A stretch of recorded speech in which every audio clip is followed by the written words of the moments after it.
Welcome everybody, whether you're watching on Facebook Live or LinkedIn Live. Welcome to the first episode of the Careers Takeoff live stream. My name is Conrad Chua. I'm the Executive Director here at the Cambridge MBA. And over the course of the next 4 episodes, we will talk about different aspects of how you, whether you're an MBA student right now or thinking about doing an MBA, how you can change your career and achieve that sort of takeoff. For our first episode, I'm just really delighted to have a colleague and a good friend, actually, Margaret O'Neill here to talk to us about CVs and cover letters. They're like the 2 guardians of the recruitment job search process, and many people have, over years, had different sort of perceptions about what is CV, what is a cover letter, are they important, etc. So we will address all those questions. Before we go over to Margaret, I just want to say the chats section is open. So whether you're on Facebook or LinkedIn, pop in a chat in the chat section just to say where you are watching us from today. And if you've got any questions, please put them there as well, and we'll take them at the end of today's session. The session itself will be about 30 minutes, so we will try to address all the questions at the end, by the end of the session. So first of all, over to a good friend of mine, Margaret O'Neill, who could introduce herself. Margaret. Hello everyone, and thanks Conrad for that introduction. Yes, I'm Margaret O'Neill and I head CJBS Careers here in Cambridge Business School. I have been working in the field of MBA education and professional development for over 20 years now. I'm delighted to be talking to you today about CVs and cover letters. When Conrad talks of them as the guardians, I think of them as the 2-headed dog at the entrance of the online portal of doom. If you're going online, your CV and cover letter, that's the first thing that's the first hurdle you have to get past to get to see a recruiter. So it's important to get it right, and you have to be lucky. Thanks very much, Margaret, for that. Just to repeat, I'm not sure if the audio went through in the beginning. It's one of these things where we start something and we're working through all the teething problems. But just a reminder, if you've got any questions, please pop them in the chats. We'll address them at the end of the session. And we're talking about CVs and cover letters today. So, Margaret, the first thing I think everybody wants to know is, well, what is CV? What's a cover letter? Do we still need them in this 21st century where everyone's on LinkedIn, etc.? So, well, whether we need them or not is one issue, but recruiters certainly still look for them. So they're still an important part of your marketing portfolio. So your CV is your professional summary of your professional working life to date. It's quite factual and it's achievement-based. It's about what you've achieved in your previous roles, relevant to the role you're going for. So every CV should be tailored towards the particular role you're going for, if possible mirroring the words, mirroring the language of the company or the organisation you're applying for. And the cover letter is your motivation. It will highlight the skills and the interests and the values that align with that company. So it's about making that fit and bringing that CV to life for the company so they can see immediately how you're a plug and play, how you can immediately add value to that organisation. Now, of course, LinkedIn is a fabulous tool. Recruiters are using it increasingly to find you, and you'll be using it in your job search a lot. And the LinkedIn is a far broader portfolio of your skills and interests and motivations, because you can use it to add blog posts, to add little films, to add a portfolio of some of the research you've done, to join groups, to showcase your interest in certain areas. And that is your kind of brand to the world. But even if you've got that brand, and even if a recruiter finds you via LinkedIn, they're still going to ask you, what specifically can you do for me? And you need to extract from your profile, from your LinkedIn profile, the specific skills, the specific experience that's going to allow you to add value for that particular company. So they can find you via LinkedIn, but they're still going to want to have very focused CV and cover letter to really express those motivations for that particular company. Thanks very much for that, Margaret. I know, speaking to lots of MBAs over the last few years, they like things, in lists, in bullet points. So if we start off with CVs, what are, say, 3 rules that students or candidates should bear in mind when they write a CV? The first thing is it's about achievements, not responsibilities. This is not your life story. It's not your 3,000-word essay that you're trying to get to the number of words. It's about a short, sharp introduction to the achievements that you've had in your previous role. So really lead with sharp, action-oriented words about what you've achieved. And there's a nice little cue. If you can write badly at the end of the sentence, you probably haven't really showcased the achievement. So if you led a team of 10 badly, worked on a XYZ project badly, you really need to try and articulate what you've done, how you made a difference to that company. If you can quantify it, so much the better. And not everyone has been in a position where they can quantify their experience. Sometimes you haven't been in that kind of role, but you can certainly improve efficiency, save time, improve a process. So anything that you can articulate where you've made a difference. And sometimes people struggle to understand, oh, I was just doing my job. I don't know what to say about how excellent I might have been in that. You can reverse engineer it and think, if I hadn't have been there, what would have been lost? If I hadn't have delivered this, what would have happened? And that really helps you, understand and articulate some key strengths. And then I would say, so it's impact, achievement, articulated strengths, and then think about the recruiter.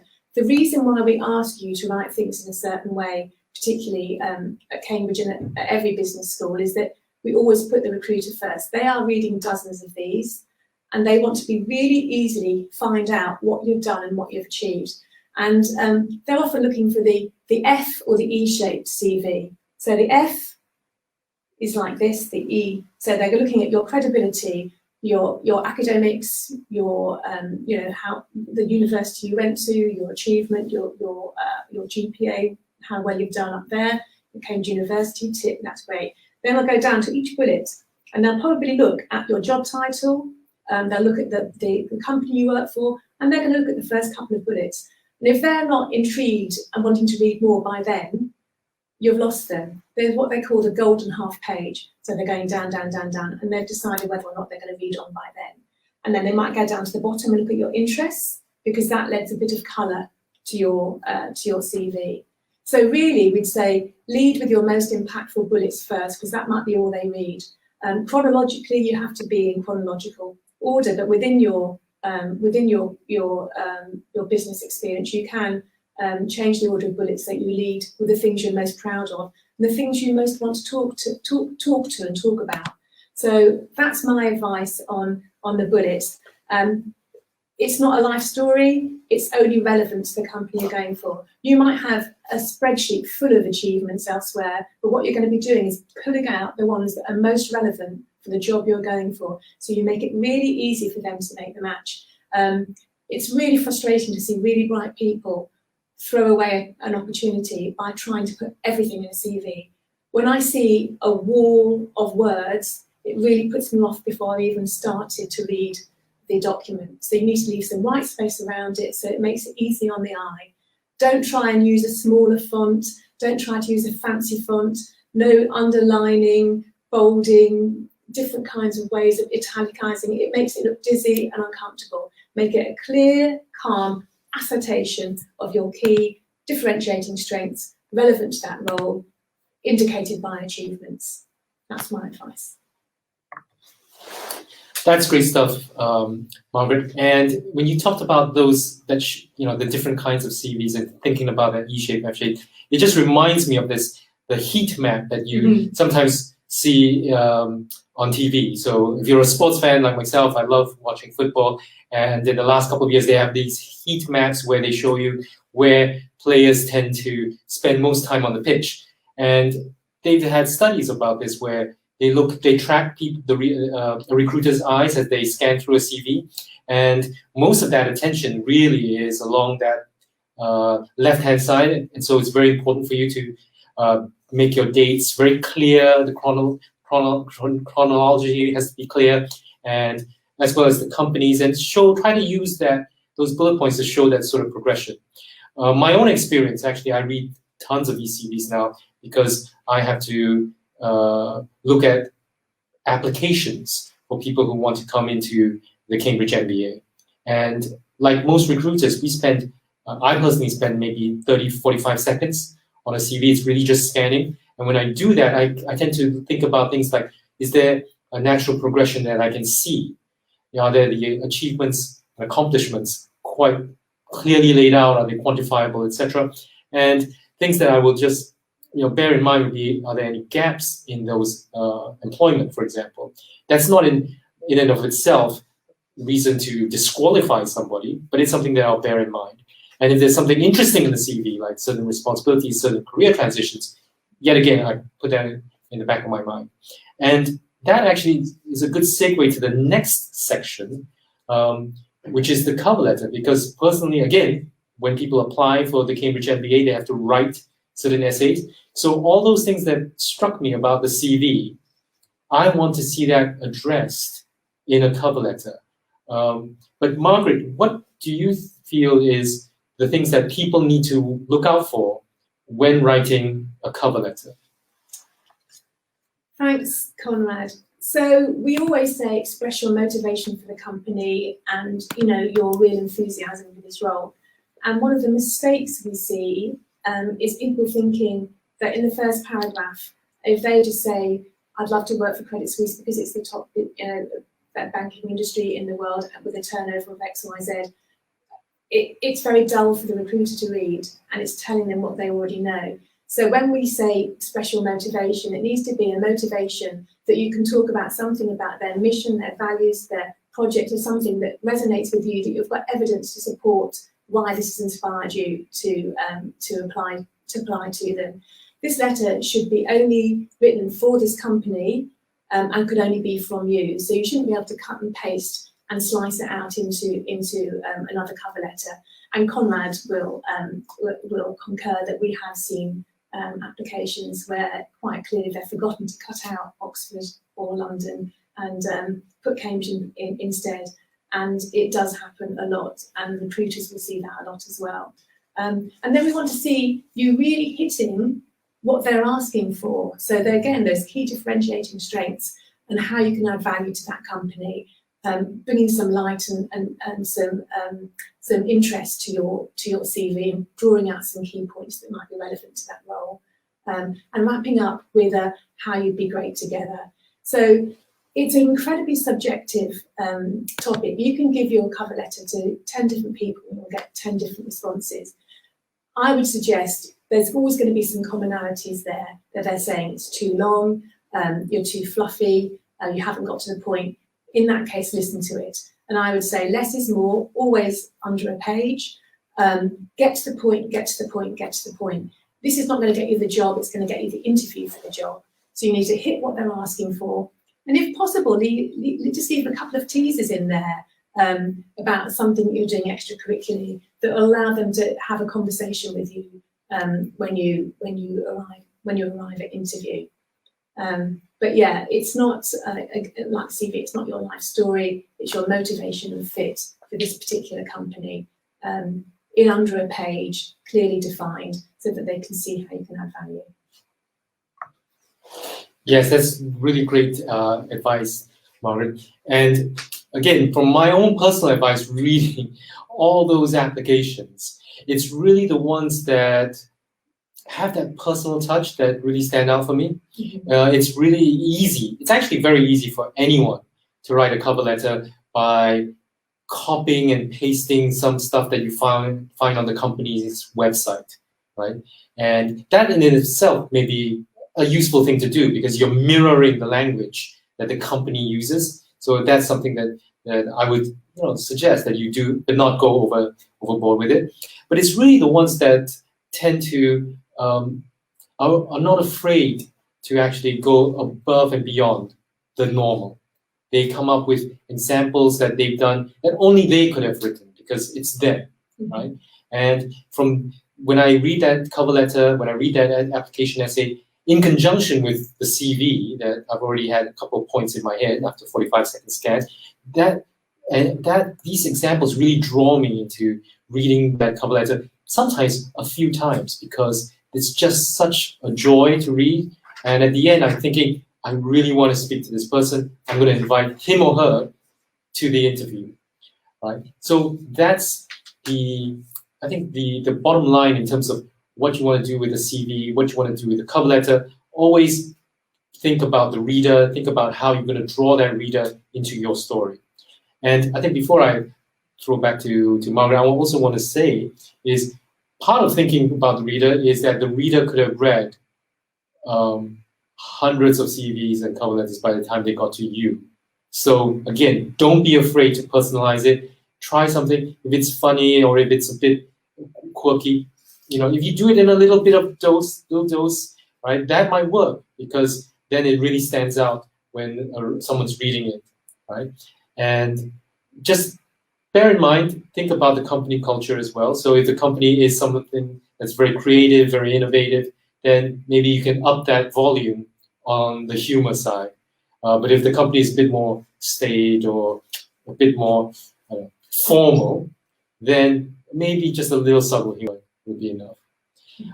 Margaret, in this day and age, I think a lot of people are going to be doing their CVs, cover letters by themselves, etc. How, with these 6 rules for CVs and cover letters, should they refine that CV and refine those cover letters? Is there a way that they can do that review process? Mm-hmm.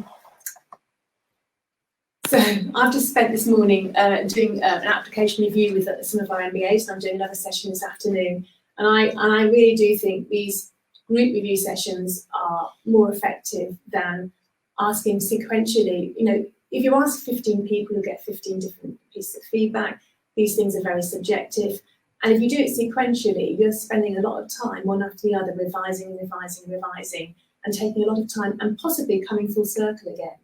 If you're in a room with 5 or 6 of your study group or a friendship group or whomever, and you all spend 5 or 10 minutes on your cover letter and your CV, and you ask for feedback, you'll notice what the feedback is that is common. It means you can challenge, others can challenge in the moment if they think that this person is right or not, and it means you've got a much more collective view of what your CV, the kind of impact your CV and cover letter has on those that are reading it. And in addition, I think it's always really interesting that there's that old expression that people are always better at pointing out the splinter in someone else's eye than the beam in their own.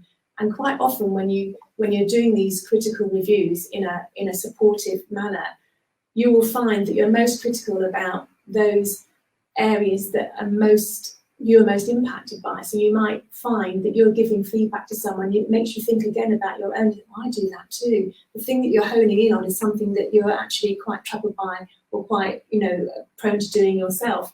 So also reading others' letters and reading other CVs holds a mirror up to you and allows you to refine your own. And sometimes other people have a really elegant turn of phrase, or they've done something particularly well, and you think, oh, that's a really interesting way of putting it. I can learn from that.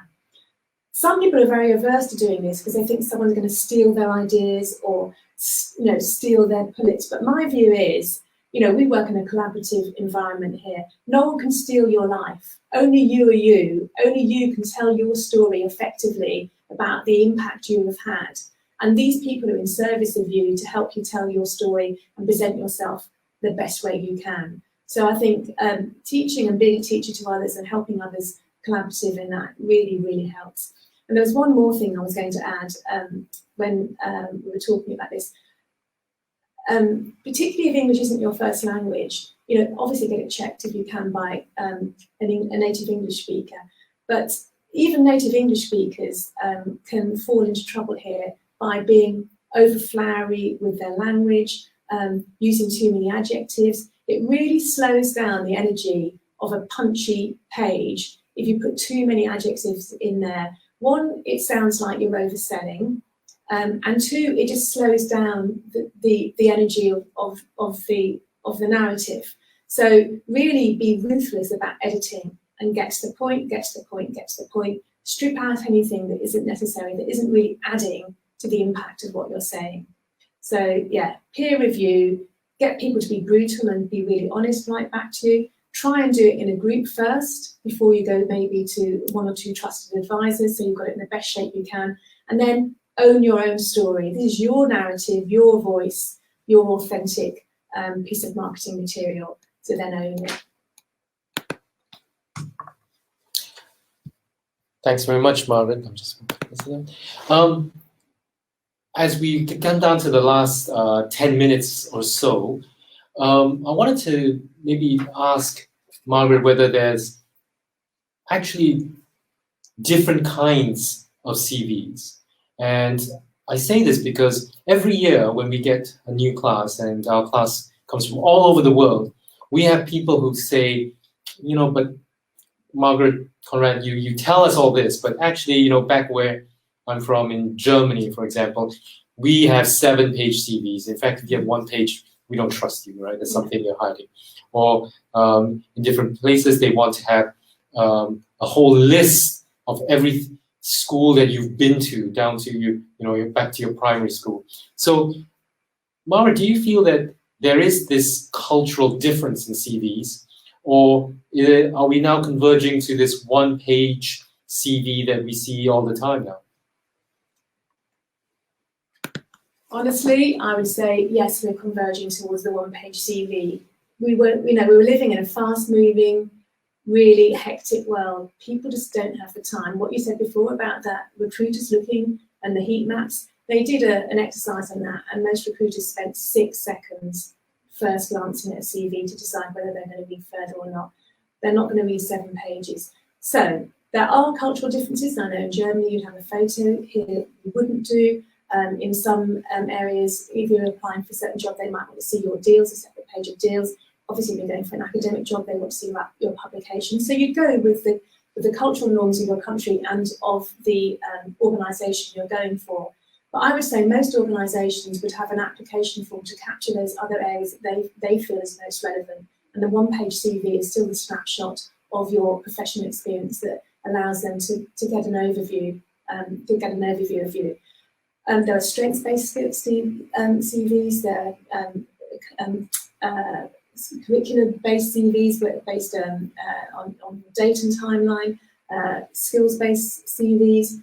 The truth is, our recruiters, we know the reason we've chosen the CV format we have is recruiters want to be able to look through a lot of CVs very quickly and glance to find the right information. So the reason why we ask our students to write the CV in the format that we do is that we know this is what recruiters have asked for. They want to know your credibility, they want to know your skill set, they want to know where you've been, and they want to know those key bullets. And it allows them to compare like with like from across different people looking for the same role, and it allows them to make a quicker decision and to be able to compare, fairly. And the truth is, I've seen people do very long CVs and say that I know this is what the company is. If you've already had a long conversation with that company, if they're already looking at you with fair wind, you may get away with doing something longer because they're already expecting to hear from you and they've already decided they like you. If you're going via the online portal of Doom, you're going to have to be hitting everything they want straight away, and they're not going to be reading beyond your first couple of pages. I would say once you've got 10 years plus experience, 2 pages, even then, I've seen CEOs who've managed to squeeze their life experience into half a page. Obviously, they don't need to sell in quite the way that you might be looking to do right now.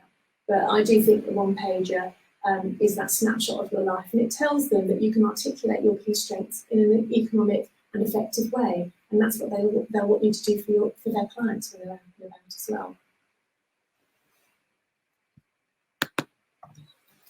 Thanks very much for that, Margaret. And I think we're running towards the end of this first live stream. Thank you very much for tuning in. I don't see any sort of comments, but we'll still be monitoring the event pages. So if you've got any questions after watching this, because there'll be a lot of people who'll be watching this after the end of the broadcast, please pop those in the questions in the chat, and then we'll address those questions.